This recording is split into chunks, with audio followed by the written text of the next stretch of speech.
After 30 years of being trapped by pain, I finally broke through using the latest science based strategies, and I'm here now to present to you the same strategies that helped me feel better, and at no cost, and there's no catch.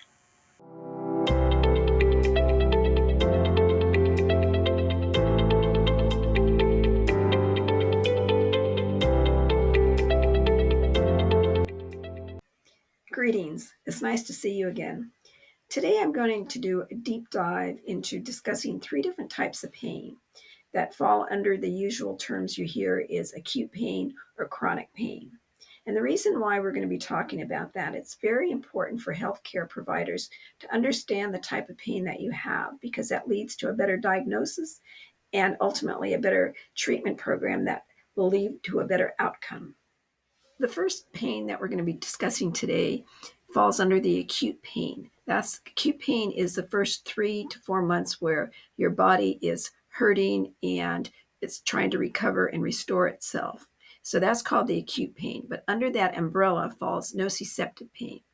Now, the nociceptive receptors are the receptors that warn your body if there's danger. It could be pressure, it could be temperature, it could be all sorts of anything that your brain, your spinal column think is going to damage your body. So those are your pain receptors, the nociceptors. And it can cause, when you have the pain, you could have actual or potential tissue damage. And the symptoms of the pain are sharp, aching, or throbbing pain, and it's localized to one area, and it does improve as the injury heals. So the important thing to know is that nociceptors are found throughout your body, and they're common in the skin, muscles, joints, and your bones, and also in your connective tissues. And also the other thing about them is the signs of having nociceptive pain is that you usually have visible injury or inflammation, and you may have swelling and redness and warmth. So the treatment for nociceptive pain includes over-the-counter pain relievers such as acetaminophen or ibuprofen and other kind of anti-inflammatories. Also, heat can help, and ice when appropriate, and rest and physical therapy. And prescription medication is sometimes provided for severe cases. And also, sometimes they have to look at treating the underlying cause. Let's say, well, obviously, if you have a broken bone, they have to, do surgery. So that's all acute nociceptive pain. This is Editor Bonnie here to encourage you to keep watching so you could hear about two types of chronic pain. The next type of pain I'm going to discuss is called neuropathic pain. And the cause of neuropathic pain can result from damage or dysfunction of the nervous system, and it can also result from injury, disease, or even medications. And the symptoms for neuropathic pain include burning, shooting, electrical-like pinch feelings up and down the arms or the legs, also the numbness and tingling, and again, like the pins and needles that people call it. And also there's a hypersensitivity to touch and to temperature. So also the thing about neuropathic pain, it persists after apparent healing of whatever an injury was. And it's interesting because it follows the path of the affected nerve areas. So it's common in the peripheral areas of the hands and feet. So that's neuropathy. And also in sciatica, which is the shooting or burning down the back of a leg. And after having a case of shingles, you could end up with the neuropathic pain. So the signs, of neuropathic pain, they often lack visible signs, but there are altered reflexes or sensations, how you respond to stimulation. And you may experience possible weakness in your muscles or maybe even atrophy. So the treatments that currently are available for neuropathic pain include things like Neurontin, which is an anticonvulsive medication, antidepressants, some topical. Some people have success putting topical things, patches or gels on their body, targeted sensory stimulation for the neuroplasticity retraining, how your brain's responding to sensations and stimulations, nerve blocks, cognitive behavioral therapy, and physical therapy and exercise. This is Editor Bonnie here to provide you with a list of some pain conditions that you can find under neuropathic pain. The first one is diabetic neuropathy, postherpetic neuralgia, trigeminal neuralgia, multiple sclerosis related pain, spinal cord injury pain, phantom limb pain, chemotherapy induced peripheral neuropathy, carpal tunnel syndrome, HIV associated neuropathy, alcohol neuropathy, sciatica, and complex regional pain syndrome type 2, which is often referred to as causalgia. Now, I'll see you at the other side of neuroplastic pain. The final third type of pain classification I'm talking about now is called nociplastic pain. And it was a word established by the International Association for the Study of Pain. And this type of pain, when you look at cause, they talk about an altered nociceptive function.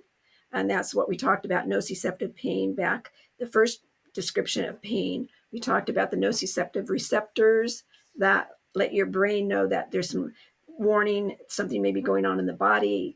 And anyway, for nociplastic pain, it's altered. There's no clear tissue damage or nerve injury, but there is a central sensitization of the nervous system. So it's how the nervous system starts interpreting the information that's coming into the body. And the symptoms are widespread diffuse pain that's throughout the body. And the pain can vary in intensity and the location. It can move from area to area. And it also, you can experience a heightened pain sensitivity, which is hyperalgesia. And you could also experience pain from non-painful stimuli. And that could be as something like some brushing your hand with a feather, and you'd have intense pain.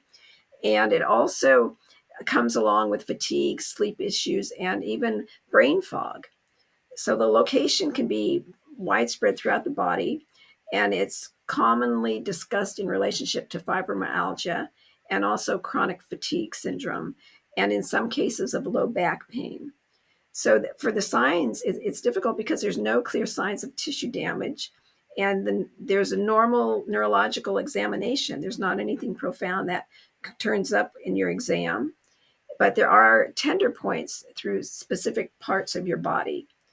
And for this type of pain, the nociplastic pain, it's important to do a multidisciplinary approach. And that includes pain education and self-management, exercise and physical therapy, targeted sensory stimulation exercises, again, using the neuroplasticity retraining of how your brain processes the sensations going into it, and mindfulness practices. The medications can involve antidepressants and anticonvulsives, and also complementary therapies like acupuncture and massage, and just general lifestyle modifications, learning how to pace, learning stress management, looking at your nutrition, trying to stay socially connected, all those things that can impact your quality of life. So these, three different types of pain, they can overlap. So I know it's very frustrating. It's not a clear black and white answer to some of the issues that you may be having when you're living with a chronic pain. Again, chronic pain is any pain that exists beyond the 3 to 4 months it usually takes for acute pain to heal. This is Editor Bonnie back again, just like I promised. Now I'm going to be talking about pain conditions you can find under nociplastic pain. Now, some of these pain conditions may overlap with neuropathic pain. So we're talking about fibromyalgia, chronic widespread pain, nonspecific chronic low back pain, irritable bowel syndrome, or it's often called IBS, TMJ, tension type headache, interstitial cystitis, bladder pain syndrome, some forms of chronic pelvic pain, nonspecific chronic neck pain, central sensitization syndromes, some cases of osteoarthritis when pain is disproportionate to structural damage, and again, complex regional pain syndrome type 1. So now, as I said, some of these may overlap with neuropathic pain. And now back to your regular programming. I hope this deep dive into the three types of pain has given you a better understanding about what's going on in your body if you are experiencing chronic pain. And that's bye for now, and I'll see you next time. I hope you enjoyed the video. And if you found it useful, please give it a thumbs up. And also, please subscribe so you'll be given notice when the next video is uploaded. And also, to go an extra step, how about leaving me a comment so I know I'm not out here all alone trying to help people?